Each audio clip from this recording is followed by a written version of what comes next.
Amém. Nós queremos saudar a amada igreja espalhada pela cidade, com a graça, com a paz e no amor de nosso Senhor e Salvador Jesus Cristo. É uma grande alegria para nós nos reunirmos. Gostaríamos de, claro, estarmos aqui no templo, onde nós poderíamos nos abraçar, nos beijar, cumprimentar, ou saudade. Um tempo precioso, mas também um tempo de muita reflexão, um tempo que chama a nossa atenção para que a gente possa se colocar nas mãos do Senhor e pedir que o Espírito Santo de Deus esteja tratando e trabalhando com cada um de nós. Eu queria, queridos, repensar algumas coisas com você hoje, nesse dia especial que nós estaremos celebrando a ceia do Senhor de uma forma diferente daquilo que usualmente nós praticamos. Nós aqui, vocês aí nas suas casas, em torno da mesa do Senhor. Algumas coisas que Deus vai ministrando às nossas vidas durante a nossa caminhada, palavras que Deus vai trazendo ao nosso coração e que diante de algumas batalhas, diante de algumas lutas, elas fazem um maior sentido para nós. Então eu gostaria, nessa noite, de repensar algumas coisas que Deus já falou conosco, que Deus já ministrou o nosso coração e que no meio dessa crise começa a ganhar um sentido bem mais profundo. Por isso eu queria que você abrisse a sua Bíblia, lá no livro de Joel, no capítulo 1, você vai descobrir que não tem novidade, você já escutou tudo que eu quero compartilhar hoje, mas no meio dessa batalha, isso ganha uma relevância muito grande para as nossas vidas. Joel 1, dos versos 1 até o 14, nos diz assim: Palavra do Senhor que foi dirigida a Joel, filho de Petuel. Ouvi isto, vós velhos, e escutai todos os habitantes da terra. Aconteceu isto em vossos dias? Ou nos dias de vossos pais? Narrai isto a vossos filhos, e vossos filhos o façam a seus filhos, e os filhos destes a outra geração. O que deixou o gafanhoto cortador, comeu o gafanhoto migrador. O que deixou o migrador, comeu o gafanhoto devorador. O que deixou o devorador, comeu o gafanhoto destruidor. Ébrios, despertai-vos e chorai. Uivai, todos os que bebeis vinho, por causa do mosto, porque está ele tirado da vossa boca. Porque veio um povo contra a minha terra, poderoso e inumerável. Os seus dentes são dentes de leão, e ele tem os queixais de uma leoa. Fez da minha vide uma assolação, destroçou a minha figueira, tirou-lhe a casca, que lançou por terra, os seus sarmentos se fizeram brancos. Lamenta com a virgem, que pelo marido da sua mocidade está cingida de pano de saco. Cortada está da casa do Senhor a oferta de manjares e a libação. Os sacerdotes, ministros do Senhor, estão enlutados. O campo está assolado e a terra de luto, porque o cereal está destruído. A vide se secou, as olivas se murcharam. Envergonhai-vos, lavradores, uivai, vinhateiros, sobre o trigo e sobre a cevada, porque pereceu a messe do campo. A vide se secou, a figueira se murchou, a romeira também, e a palmeira e a macieira. Todas as árvores do campo se secaram, e já não há alegria entre os filhos dos homens. Cingi-vos de pano de saco e lamentai, sacerdotes. Uivai, ministros do altar. Vinde, ministros de meu Deus. Passai a noite vestidos de panos de saco, porque da casa do vosso Deus foi cortada a oferta de manjares e a libação. Promulgai um santo jejum, convocai uma assembleia solene, congregai os anciãos, todos os moradores desta terra, para a casa do Senhor vosso Deus e clamai ao Senhor. No capítulo 2, dos versos 12 até o 17, diz assim: Ainda assim, agora mesmo, diz o Senhor, convertei-vos a mim de todo o vosso coração, e isso com jejuns, com choro e com pranto. Rasgai o vosso coração e não as vossas vestes, e convertei-vos ao Senhor vosso Deus, porque ele é misericordioso e compassivo, e tardio em irar-se, e grande em benignidade, e se arrepende do mal. Quem sabe se não se voltará e se arrependerá, e deixará após si uma bênção, uma oferta de manjares e libação para o Senhor vosso Deus? Tocai a trombeta em Sião, promulgai um santo jejum, proclamai uma assembleia solene, congregai o povo, santificai a congregação, ajuntai os anciãos, reuni os filhinhos e os que mamam, sai o noivo da sua recâmara e a noiva do seu aposento. Chorem os sacerdotes, ministros do Senhor, entre o pórtico e o altar, e orem. Poupa o teu povo, ó Senhor, e não entregues a tua herança ao opróbrio, para que as nações façam escárnio dele, porque hão de dizer entre os povos, onde está o seu Deus? No versículo 28, até o 32, diz assim: E acontecerá, depois que derramarei o meu espírito sobre toda a carne, vossos filhos e vossas filhas profetizarão, vossos velhos sonharão, e vossos jovens terão visões. Até sobre os servos e sobre as servas derramarei o meu espírito naqueles dias. Mostrarei prodígios no céu e na terra, sangue, fogo e colunas de fumaça. O sol se converterá em trevas e a lua em sangue, antes que venha o grande e terrível dia do Senhor. E acontecerá que todo aquele que invocar o nome do Senhor será salvo, porque no monte Sião e em Jerusalém estarão os que forem salvos, como o Senhor prometeu, e entre os sobreviventes, aquele que o Senhor chamar. E ainda no capítulo 3, os versos 12 até o 14, diz assim: Levantem-se as nações e sigam para o vale de Josafá, porque ali me assentarei para julgar todas as nações em redor. Lançai a foice, porque está madura a seara. Vinde, pisai, porque o lagar está cheio. Os seus compartimentos transbordam, porquanto a sua malícia é grande. Multidões, multidões no vale da decisão, porque o dia do Senhor está perto, no vale da decisão. Pai, em nome de Jesus, eu quero te agradecer, Pai, pelo privilégio, ó Deus querido, de me reunir com meus irmãos, minhas irmãs, ó Deus querido, nessa noite tão especial, Pai, em torno da mesa do Senhor.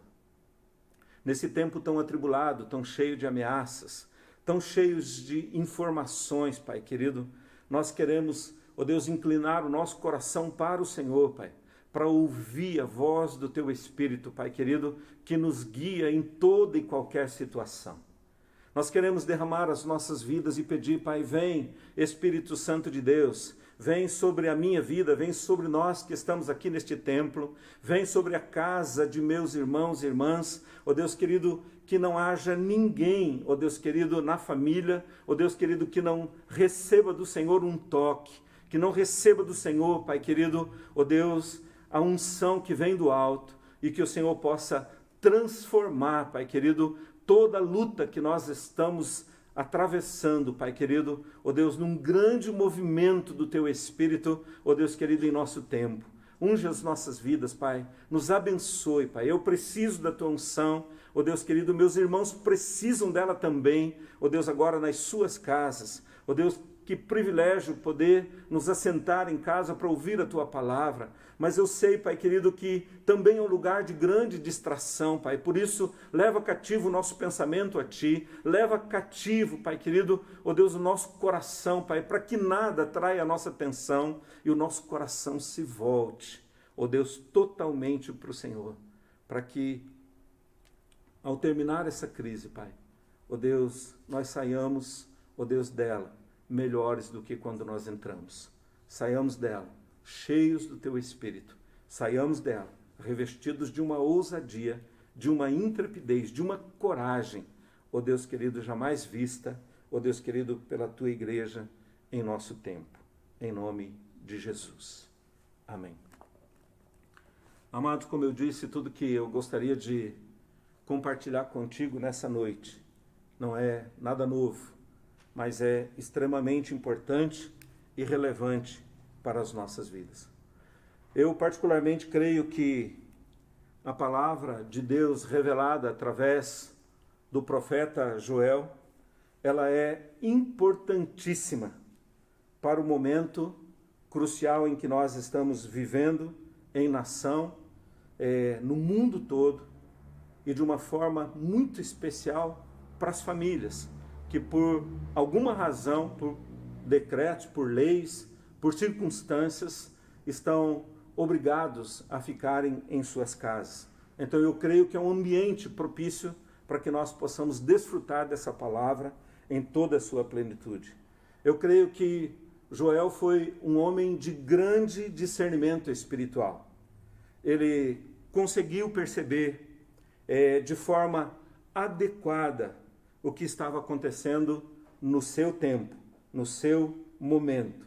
Ele conseguia ler os passos da nação e conseguia perceber a sutileza que muitas vezes vai ganhando o coração do povo e afastando o povo da presença do Senhor. Coisas muitas vezes pequenas, mas que vão tirando de nós, vão roubando de nós aquilo que Deus tem como desejo do coração dele para as nossas vidas. A mensagem que o Senhor traz através desse homem, ela é extremamente profunda, extremamente relevante. Poderíamos passar horas conversando sobre a experiência desse homem. Mas eu gostaria de pensar, querido, sobre 3 aspectos de coisas que Deus tem me revelado durante a minha caminhada com Ele, que Deus tem me visitado, tem falado comigo, tem colocado no meu coração a respeito dessa experiência em Joel. E as coisas que Deus me fala, querido, são muito simples. O primeiro delas é que tudo na vida tem a ver com Deus. Tudo na vida tem a ver com Deus. Tudo na vida precisa estar nas mãos de Deus. Tudo na vida tem a ver com Deus, tudo na vida precisa estar nas mãos de Deus e tudo na vida precisa ser conduzido à maneira de Deus. À maneira de Deus. São coisas simples, mas não são fáceis. Eu entendo, querido, que na vida de um homem de Deus, de uma mulher de Deus, tudo é sagrado. Você está aí na sua casa, o ambiente da sua casa é sagrado. O relacionamento familiar é sagrado. A vida é sagrada. A vida, para aquele que está na presença de Deus, ela é sagrada. Tudo é sagrado. Se nós conseguíssemos entender essa coisinha básica, eu creio que Deus liberaria dos céus um poder sobrenatural tão grande sobre a vida do seu povo, que nós começaríamos a ver coisas extraordinárias acompanhando a nossa carreira, onde quer que nós estejamos, onde quer que a gente vá. Se nós entendêssemos que tudo é sagrado na vida de um homem de Deus, de uma mulher de Deus, nós com certeza veríamos os céus abertos. Nós veríamos a plenitude e o poder do Espírito sendo derramado de uma forma sobrenatural em todos os lugares. Quando nós olhamos todos os profetas das Sagradas Escrituras, queridos, nós percebemos que eles trazem uma mensagem diagnosticando crises, dificuldades, e quase todas elas tendo como causa o afastamento de Deus. Eles apontam a causa, eles apontam aquilo que precisava ser corrigido e terminam com palavras de esperança, com palavras de renovo, com palavras de cura. Com Joel não é diferente. Ele traz um diagnóstico, traz uma direção e traz uma promessa. Eu queria pensar um pouquinho com você nesses três pontos que falamos. Primeiro, tudo na vida tem a ver com Deus. Tudo na vida tem a ver com Deus. Se olharmos o capítulo 1 que nós lemos, a gente percebe que ele começa com uma denúncia. Todo o relato apresenta um período de calamidade experimentado na terra por uma sucessão de tragédias, por uma praga destruidora representada pelos gafanhotos. Cortador, migrador, devorador e destruidor. E por uma grande seca vindo logo após. Um comendo a sobra do outro, como diz o texto, a ponto de não restar absolutamente nada. Como eu já disse outras vezes, querido, quando eu estava meditando nesse texto e eu estava lendo essa porção bíblica, Deus me fez uma pergunta que você vai se lembrar dela. E a pergunta que Deus me fez foi a seguinte: qual dos gafanhotos foi o pior? Qual dos gafanhotos foi o pior? E aquilo me fez parar, aquilo me fez pensar, aquilo me fez refletir profundamente. Porque muitas vezes, querido, é aqui que falta para nós o discernimento. Quando nós entramos num período difícil, quando nós entramos num período de crise, o nosso desejo é olhar para aquele período para nós que não foi tão ruim como aquele que nós estamos vivendo no momento. E o nosso desejo, de repente, é voltar alguns passos atrás. Mas o desejo do coração de Deus, querido, não é que a gente volte alguns passos para trás. O desejo do coração de Deus é que a gente volte o coração inteiramente para a sua presença. Porque, na verdade, essa sucessão de pragas, essa sucessão de gafanhotos, elas vieram afetando a nação aos poucos, vieram afetando o povo aos poucos. É como se o primeiro gafanhoto tivesse penetrado, roubado algumas coisas e o pessoal continuou, a carreira continuou, não se percebeu o prejuízo que já estava instalado ali. Passou um tempo, veio o segundo gafanhoto, tirou mais algumas coisas, mas ainda não paralisou o povo. E muitas vezes, querido, a nossa carreira é mais ou menos assim. A gente vai sendo roubado e a gente continua, e a gente vai sendo roubado e continua, e a gente não percebe até que vem algo e tira o nosso chão. E quando o nosso chão é tirado, não tem mais absolutamente nada onde a gente se agarrar. E aí nós precisamos de uma decisão. Muitas vezes o nosso coração quer voltar para o gafanhoto anterior. Ou para o outro, ou para o outro. Se a gente olhar a nação, a gente vai ver que é mais ou menos isso que acontece. Entra líder, entra governo, sai governo. Um é ruim, a gente deseja um novo, daí vem um novo, não é tão bom, a gente quer voltar para o anterior. Na família, muitas vezes é assim. O desejo do coração de Deus, querido, é que a gente entenda onde Deus quer nos levar. É interessante que se a gente consegue perceber isso, a gente vai ouvir a voz do profeta, a voz do Senhor através do profeta, quando ele diz assim, no versículo 5, desperta, chora, geme, lamenta, humilhe-se, vista-se de pano de saco, chorem diante do Senhor, jejue, retorna para o Senhor. Querido, tudo na vida tem a ver com Deus. Agora, quantas coisas, querido, que nós fazemos como se dependesse de nós. Nós guiamos a nossa vida. E o Senhor, deseja que nós voltemos o coração para Ele. A segunda coisa, querido, que nós encontramos aqui, se tudo tem a ver com Deus, tudo precisa estar nas mãos de Deus. Tudo precisa estar nas mãos de Deus. Se você estivesse aqui no templo, eu diria para você, diga isso para o seu irmão que está ao seu lado.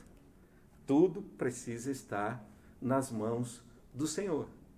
Mas você pode falar isso para a sua família. Tudo precisa estar nas mãos do Senhor. Quando o nosso entendimento, Pai, quando o nosso entendimento, amado, se abre de que na vida tudo tem a ver com Deus, nós nos libertaremos de muitas prisões que nós mesmos criamos e sairemos do raio de ação dos gafanhotos e não tentaremos mais conduzir a vida pelas nossas próprias forças. O profeta discerne, percebe que só havia um caminho para mudar o rumo da nação, para mudar o rumo do povo, para mudar o rumo das famílias. Um só caminho pode mudar o rumo, e esse caminho é o caminho do arrependimento. Quando nós falamos em discernimento para compreender as coisas, é porque nem toda crise tem como causa o afastamento de Deus. Quando a gente olha para a vida de Jesus, a gente percebe que Deus gerou uma crise na vida de Jesus para que houvesse salvação para a minha vida e para a sua vida. A crise foi gerada por Deus, levando Jesus para a cruz, para que lá na cruz a minha condenação, a sua condenação fosse eliminada. Mas quando a gente olha os profetas, a gente percebe que a maior parte das crises tem a ver com o distanciamento de Deus. Quando a gente olha o apelo que o profeta faz, no verso 12, ele diz assim, convertei-vos a mim de todo o coração. Ele está dizendo assim, volta. Onde você precisa voltar? Onde eu preciso voltar? E ele diz assim, volta com jejuns, volta com prantos, volta com choro. Só é chamado para voltar quem se distanciou do caminho. O verso 13 diz assim, rasgai o vosso coração e não as vestes. Não é mudança exterior, é mudança de coração, é mudança de alma, é mudança de pensamentos, é mudança que vem de dentro, é mudança operada pelo Espírito Santo que nos coloca de pé e nos faz caminhar segundo o coração de Deus.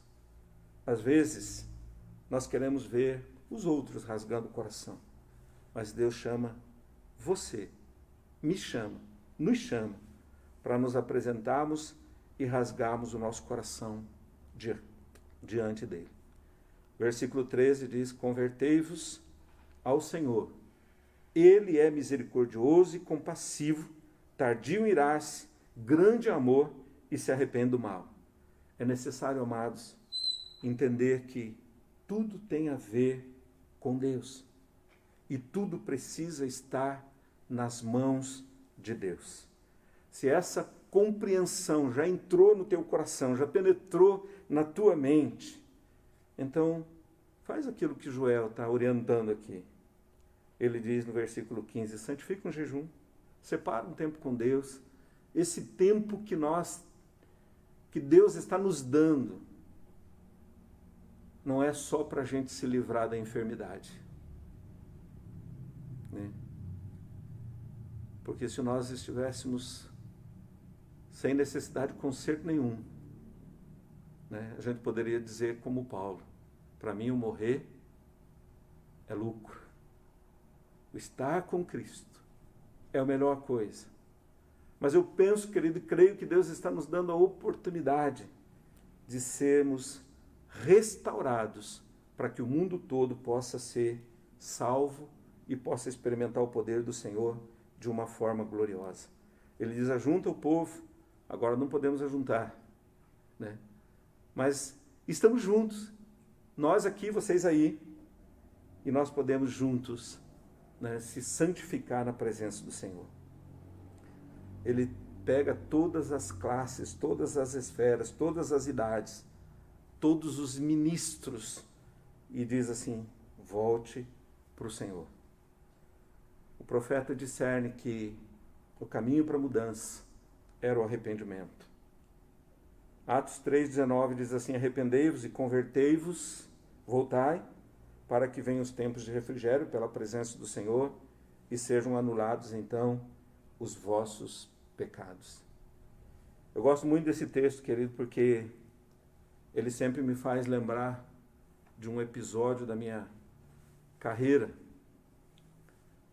quando eu e a Shirley fomos convidados a ministrar numa pequena cidade no interior de São Paulo. E num trevo eu peguei o caminho errado. E uns 500 metros depois do trevo, tinha um posto. E eu acreditando que teria uma placa indicativa ali na frente. A Shirley olhou e disse: para e pergunta. E a minha resposta foi: deve ter uma placa aí na frente. E nós andamos e andamos e andamos e andamos uns 80 quilômetros. A cidade era para ter 60 quilômetros daquele trevo. E aí apareceu um outro posto. Eu nem olhei para ela, entrei no carro, entrei no posto e perguntei: a cidade tal? Ele falou assim: o senhor lembra que o senhor passou num trevo? Eu falei: passei. Ele falou: naquele trevo o senhor teria que ter pego a segunda saída. E eu perguntei para ele assim: não tem um outro caminho que me faça andar mais um pouco para frente, né? Para eu não ter que voltar para o carro e dizer assim: errei. Ele falou assim: tem. O senhor continua reto aqui. O senhor vai andar 470 quilômetros, vai chegar na entrada de São Paulo. Lá o senhor pega outra rodovia, anda mais 300 e o senhor chega na cidade. Eu falei: não tem jeito, vou ter que voltar. Cheguei no carro, entrei no carro, falei: eu errei, o caminho era lá no trevo. Poderia ter andado 500 metros. Tivemos prejuízo de tempo, prejuízo financeiro, por não dar ouvidos a uma direção. Querido, Deus tem dado direção para nós o tempo todo. Mas a gente insiste em querer guiar as nossas vidas pela nossa força, pelos nossos braços. Nós precisamos de arrependimento. O arrependimento abre os céus e derrama sem medida sobre as nossas vidas. No que eu e você precisamos nos arrepender? No que eu e você, querido? Nós estamos assustados com muitas notícias que a gente escuta. Mas eu queria desafiar você, querido, a fechar os seus ouvidos um pouco para essas notícias e abrir os seus ouvidos para Deus, que tem caminhos de vitória, que tem caminhos de autoridade, que tem caminhos que vão te conduzir em segurança. Abra o seu coração para o Senhor. Tudo precisa estar nas mãos do Senhor. Tem algo que você ainda não permitiu que esteja nas mãos do Senhor, querido? Se tem, arrependa-se disso. E diga para o Senhor: vem guiar a minha vida.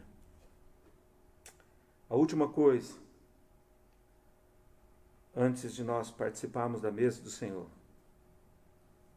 se tudo na vida tem a ver com Deus, se tudo na vida precisa estar nas mãos de Deus, tudo na vida precisa ser conduzido do jeito de Deus.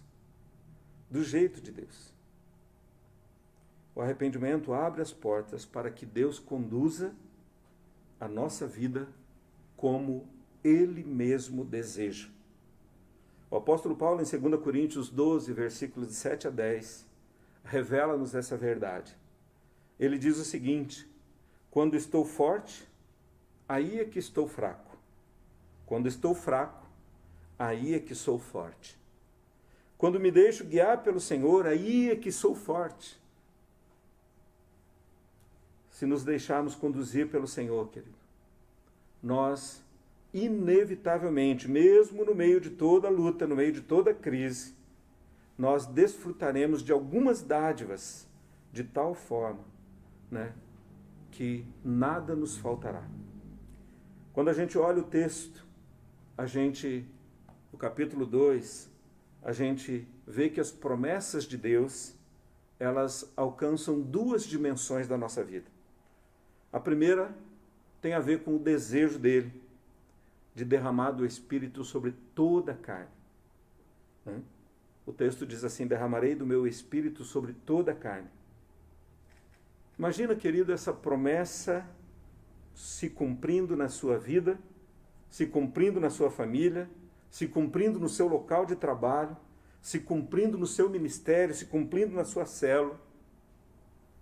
No livro de Atos dos Apóstolos, nós vemos Deus mostrando o desejo dele de encher a sua igreja, de fazer com que a sua igreja se mova pelo Espírito Santo. Deus quer derramar o seu Espírito para que a minha casa, a sua casa, as nossas casas sejam um lugar para fluir rios de água viva. Você quer isso? A gente vê como dádiva de Deus, se nós nos colocarmos diante dele, o desejo de Deus de levantar do nosso meio, da minha família, da sua família, uma geração que será instrumento de cura para essa nação. Ele diz que os jovens, que os adolescentes terão visões, serão visionários, homens que enxergarão, mulheres que enxergarão com os olhos do Senhor e serão com certeza instrumentos do poder de Deus.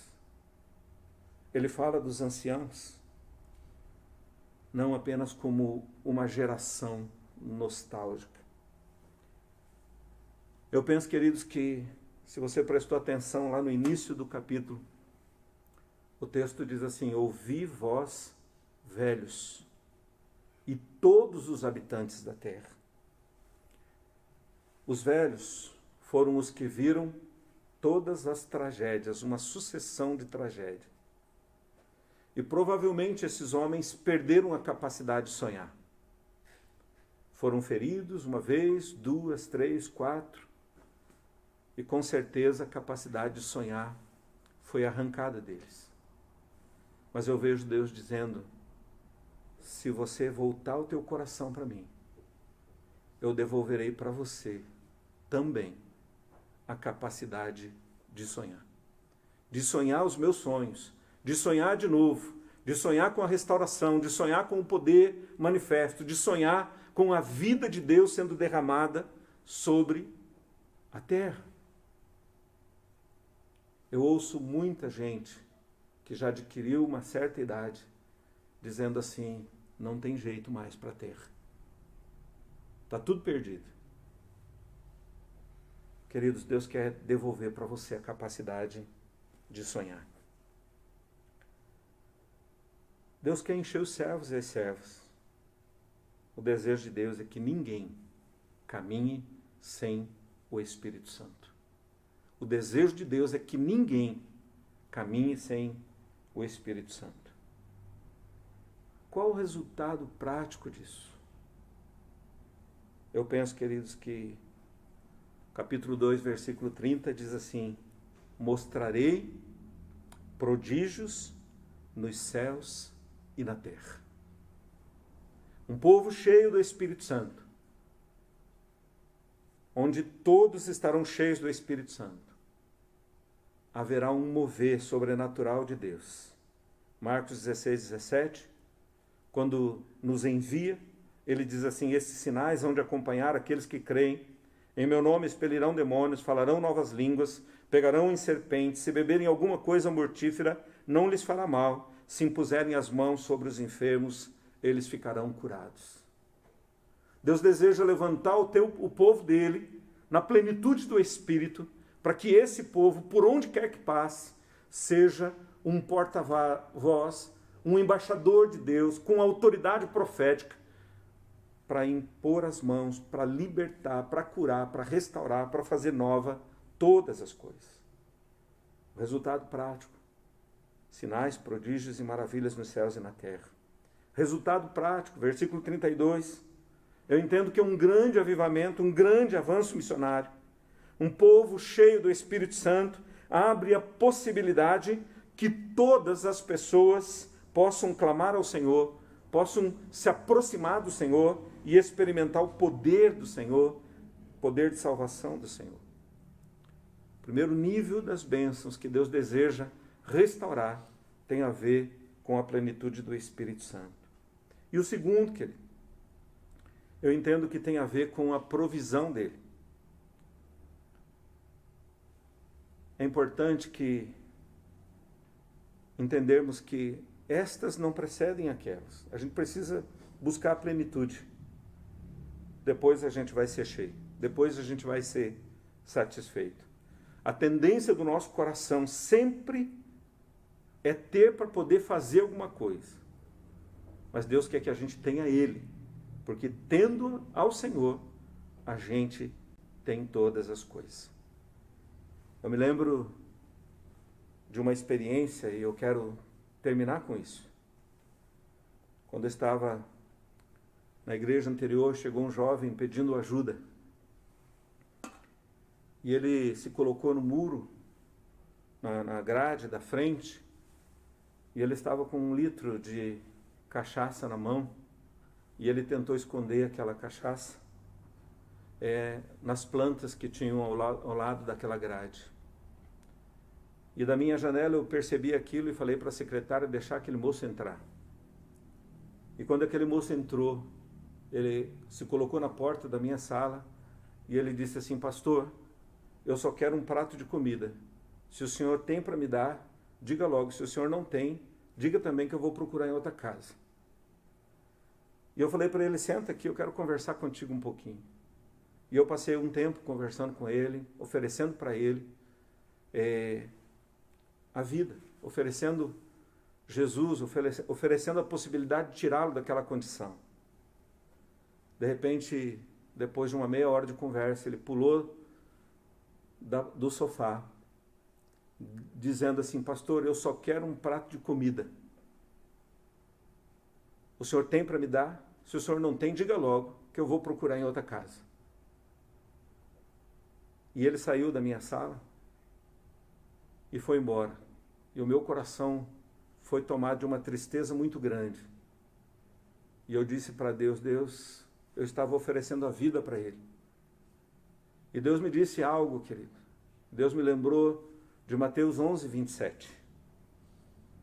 O 28 e o 29, todo mundo lembra de cor, quando ele diz: vinde a mim todos vós que estáis cansados, oprimidos, sobrecarregados, eu vos aliviarei. Mas o 27, nem sempre a gente se lembra. Deus diz assim, que ninguém vê o Pai se não for por Ele. Ninguém vê o Pai se não for por Ele. Ele diz que Ele deseja mostrar o Pai, porque quem tem o Pai tem tudo. Quem tem o Pai tem todas as coisas. E aí Deus falou assim: filho, a realidade desse moço é a realidade da maior parte dos meus filhos. Só querem um prato de comida, quando eu tenho o Pai para revelar para cada um deles. Querido, Deus não quer você correndo atrás de um prato de comida. Deus quer você amparado pelos seus braços, tocado pela sua presença, curado pela sua presença, curado pelo seu poder e pela sua graça, pela sua misericórdia. Se você está só correndo atrás da solução de alguma coisa, pare com isso, querido. Se renda ao Pai, se renda à presença de Deus, porque Jesus lá na cruz do Calvário revelou o Pai para você, para que você pudesse ter vida e vida segundo o coração de Deus. Deus quer encher o nosso coração. Os versos 21, ele diz: regozija-te, porque o Senhor está fazendo grandes coisas. Os versos 22 diz assim: os pastos ficarão verdes, o arvoredo dará seu fruto. Verso 23, ele diz: ele mesmo dará chuva temporã e serôdia. Além dos gafanhotos, um dos grandes problemas era a seca. Deus estava dizendo para eles que Deus estava resolvendo o problema. Versículo 25, ele diz assim: eu vou restituir aquilo que foi consumido pelos gafanhotos. o meu povo, versículo 26, não será envergonhado. O meu povo não será envergonhado. Talvez você diga assim, quando será isso? O capítulo 3, os versos 12 a 14, diz assim que todos nós estamos no vale da decisão. Deus nos levou para o vale. Nesse vale, a gente se rende. Nesse vale, a gente não pode sair dele do mesmo jeito que a gente entrou. Eu não quero imaginar que a gente daqui a alguns dias pare tudo, acabe toda essa luta e a gente volte à velha rotina, vivendo a vida do mesmo jeito que a gente vinha. Não posso crer que esse seja o projeto de Deus. Amado, nós estamos no vale. O vale de uma grande transformação, de uma grande mudança, de um grande mover do Espírito Santo de Deus. Deus quer você nesse vale, rendendo a sua vida totalmente para Ele, em nome de Jesus. Feche os seus olhos aí onde você está. Deus está conosco. Deus está presente. Deus está agindo.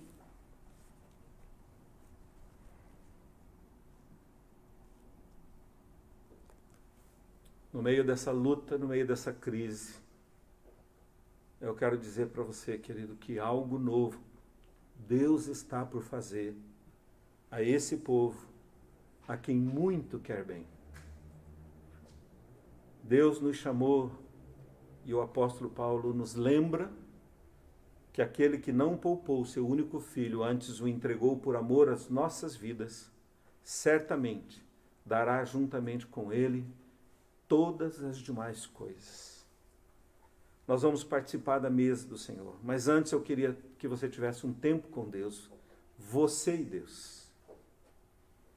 Você e o Senhor, querido. Em nome de Jesus. Pai, o nosso altar hoje é diferente daquilo que nós estamos usualmente acostumados aqui no culto. Mas a Tua palavra é viva, a Tua palavra é poderosa, a Tua palavra é eficaz, a Tua palavra penetra nas profundezas de nossa alma. E talvez, Pai querido, nós estejamos exatamente nos lugares, ó Deus, que o Senhor deseja, ó Deus, para promover uma grande restauração, Pai querido, nas nossas vidas. Nós estamos aqui, Deus, consagrando as nossas vidas.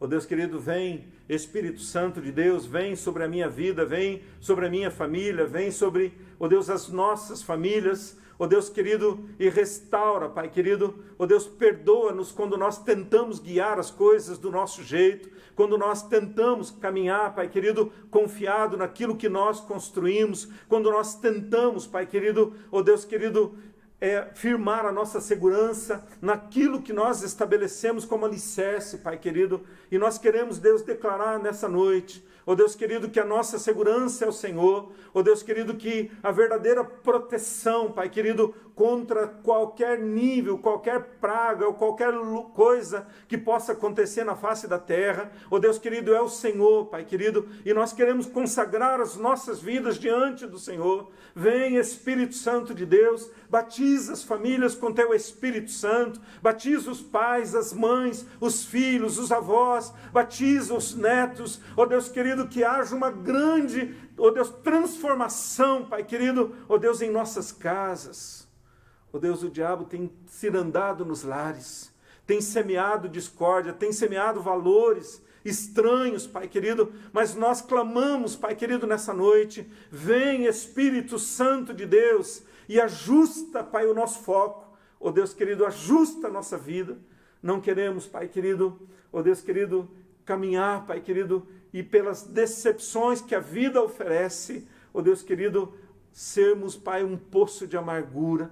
Nós queremos, Pai querido, ter vida, ó Deus querido, em todos os dias da nossa existência. Queremos ter vida, queremos fluir vidas, queremos derramar vida, ó Deus querido, por onde quer que a gente vá. Ó Deus, por nosso intermédio o Senhor pode curar vidas. Por nosso intermédio o Senhor pode batizar vidas. Por nosso intermédio, Pai, o Senhor pode mudar a esfera, ó Deus, de uma cidade. Ó Deus querido, por isso, ó Deus querido, vem, nos traga consciência, ó Deus querido, de que a nossa luta não é contra pessoas, a nossa luta é contra principados e potestades, ó Deus, neste mundo tenebroso. Ó Deus querido, traz clareza ao nosso coração, que nós somos um povo de guerra, Pai. Ó Deus, que nós temos, Pai querido, uma eternidade para desfrutar dela. Traz para nós, Pai querido, ó Deus, a necessidade urgente, Pai, ó Deus, de experimentarmos avivamento em nossas vidas. Deus, em nome de Jesus, eu quero te agradecer por esse tempo. E agora, Pai, quando nós estivermos na mesa, o Senhor cele o nosso coração, Pai. Ó Deus querido, para que essa mesa, ó Deus, revele para nós o coração do Pai. Ó Deus, em nome de Jesus. Amém.